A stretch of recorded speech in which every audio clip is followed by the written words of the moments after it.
Hər kəsə salam, mən Qulyeva Cəmilə və bugün düşətli bərabər təcili hərəkət barədə danışacağıq. Elədirsə izaha gəlin başlayaq. İstənilən bərabər zaman fasiləsində cismin sürəti eyni qədər dəyişirsə, belə hərəkət bərabər təcili hərəkət adlanır. Gəlin bu nəzəriyyəni anlamağa çalışaq, yəni əzbərləməyək. İstənilən bərabər zaman fasilələrində, yəni t, cismin sürəti eyni qədər dəyişərsə, yəni v, belə hərəkət bərabər təcilli hərəkət adlanır. Təcil isə işarə olunur A hərfi ilə. Ümumiyyətlə, biz bərabər təcilli hərəkət barədə danışmamışdan qabaq, təcil özü nə deməkdir? Bunu izah eləyək. Təcil A hərfi ilə işarə olunur. Vektorial kəmiyyətdir. Vektorial kəmiyyət olduğunu isə üstündəki ox işarəsindən bilmək mümkündür. Vektorial kəmiyyət, yəni təcilin həm ədədi qiyməti var, həm də istiqaməti var. Yəni təcil həm müsbət, həm də mənfi qiymət ala bilər. Cismin təcili, yəni A, cismin sürət dəyişməsinin bu sürət dəyişməsinə sərf etdiyi zamana olan nisbətinə bərabər kəmiyyətdir. Bir də deyirəm. Cismin təcili, yəni A, cismin sürət dəyişməsinin bu dəyişməyə sərf etdiyi zamana olan nisbətinə bərabər kəmiyyətdir. Və fizikada bir anlayışın dəyişməsindən danışılırsa, bu o deməkdir ki, o delta hərfi ilə işarə olunur.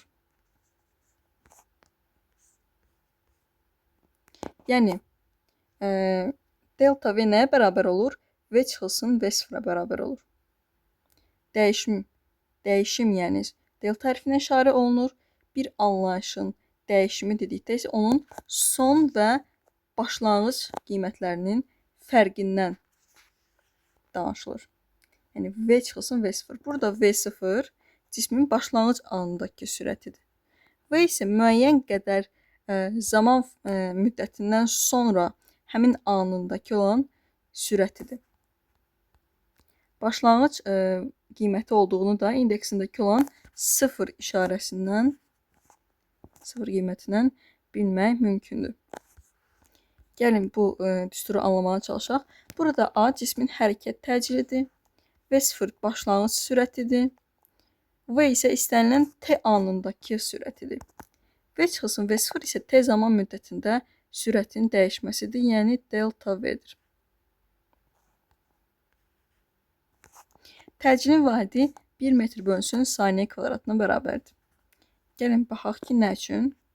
Təcilin vahidi metr bölünsün saniyə kvadratıdır. V çıxılsın V0, yəni ümumiyyətlə delta V. V-nin də vahidi ümumiyyətlə nədir? Metr bölünsün saniyədir. Bölünsün nə? T. T-nin də vahidi nədir? Saniyədir. Metr bölünsün saniyəni böləndə saniyə gəlib çıxır. Alırıq nə? Metr bölünsün saniyə vurulsun saniyə. Bu da elə nəyə bərabər olur? Saniyəni də saniyə vuranda elə saniyə kvadrat edir. Ona görə təcilin vahidi 1 metr bölünsün saniyə kvadratına bərabərdir. Təcil vahidi olaraq elə bərabər təcilli hərəkətin təcili qəbul edilmişdir ki, bu hərəkətdə cismin sürəti 1 saniyədə 1 metr bölünsün saniyə qədər nə eləsin? Dəyişsin. Yəni demək istəyir ki, əgər cisim 1 saniyə ərzində, yəni t bərabərdir 1 saniyə olanda, öz sürətini 1 metr bölünsün saniyə qədər dəyişirsə, bu zaman onun vahidi, onun təcilinin vahidi 1 metr bölünsün saniyə kvadratına bərabər olur. Başqa sözlə desək, yəni nə vaxt ki t 1 saniyədir və nə vaxt ki cismin sürət dəyişməsi 1 metr bölünsün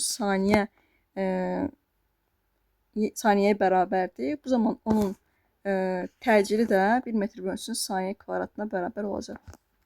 Təcil akselerometr adlanan cihazla ölçülür. İngilis dilində acceleration sözündən götürülüb. Həmin cihaz verilmiş hərəkətdə cismin maksimal təcilini ölçür. Yəni akselerometr verilmiş hərəkət anında cismin maksimal təcilini ölçür. Təcil vektorial kəmiyyətdir, bayaq dediyimiz kimi. Onun istiqaməti isə sürət dəyişməsi vektor istiqamətinə yönəlmişdir. Yəni A-nın istiqaməti sürət dəyişməsinin